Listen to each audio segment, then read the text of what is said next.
What's up mga loads? Sa video na ito mga loads ay ipapakita ko sa inyo kung paano ulit mag-English patch sa Kabal Mobile QR. Kasi alam naman natin na magda-down na yung Kabal Mobile PH this August. So ito, babalik tayo sa Kabal Mobile Korea. Kasi dito no need na gumastos, oras lang. Kailangan mo lang ng oras para mag-farm. So ito mga loads, papakita ko muna sa inyo. Ito naka-Korean pa yan kasi kaka-download ko lang. So ito gagawin nyo, download muna kayo ng VPN para sa Korean. Yan, OpenVPN lang yung dinownload ko kasi ito yung mabilis ang connection. Tapos stable, hindi siya, walang limit yung oras. So ito, tapos download kayo ng Korean VPN plug-in para sa OpenVPN kasi combine yung dalawa. Yan, install nyo lang.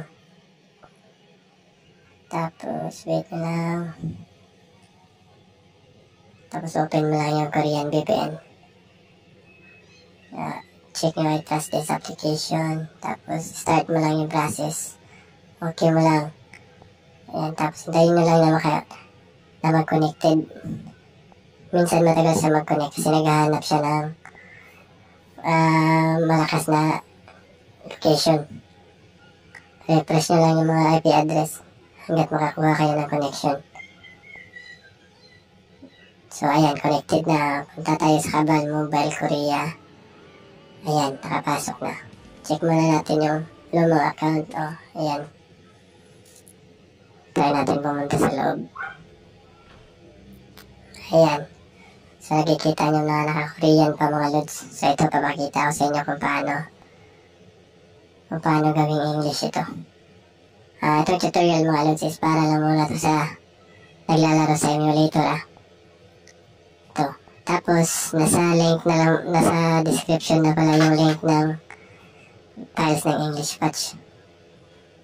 So make sure mga loads naka-on yung root permission, naka-enable root permission na LD player nyo or yung emulator nyo. Ayan, tapos punta lang kayo doon sa PC folder ng ng emulator nyo. Yan, para makita nyo. Para doon nyo i-copy yung English patch para ma-access mo yun sa Total Commander. Ayun. So, i-refresh ko muna. Punta ulit sa pictures kasi andun yung mga files. So yan. Yan yung English patch mga loads. Select all mo lang. Hold ka lang ng isa. Tapos copy to clipboard. Tapos punta ka dito sa kabila. File system root. Data. Tapos data ulit. Tapos hanapin mo yung Kabal M Core na folder. Kasi yun yung folder ng Kabal Mobile QR. So ayan, punta lang kayo sa files, tapos Sigoy, language, data language pala ito. Yung itong Korean, makikita nyo, dyan nyo ipipaste yung English patch.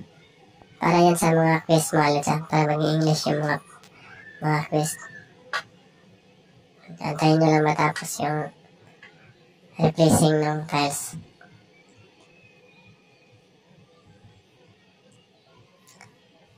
Ang next naman natin i-paste dyan is yung root layout naman. Paalala ko lang mga loads, itong root layout is temporary lang muna to. Mga nasa 80 to 90% English lang. Tapos minsan may mga mali-mali na na English. Pero for now, inaayos ko pa yan.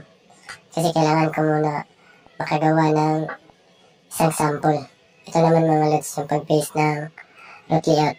Punta na kayo sa layout sa folder. Tapos, hold nyo root layout, copy to clipboard, tapos paste nyo lang sa kabila. Tapos, overwrite all lang. Ayan. So, ito mga loads. Tignan natin kung gumana talaga yung English patch.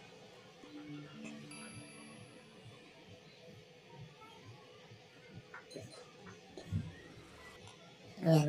Loading na mga loads. Sa Android user pa lang mga loads is hindi ako makakapangako kung gagana ito sa mga low specs na cellphone like Android 8, Android 9. Kasi na-test ko lang ito sa Android 10. Medyo mabigat kasi yung gagamitin na virtual Android natin para ma-access natin yung root folder ng Kabal Mobile. So ayan mga lods. So nakikita nyo English na. So open mo natin yung VPN natin. Connect muna natin VPN para makapasok tayo. Okay. So ayan mga lods, nakapasok na. So nakikita nyo mga lods, may mga Korean pa yan ng mga words ha. Kasi hindi pa lahat eh.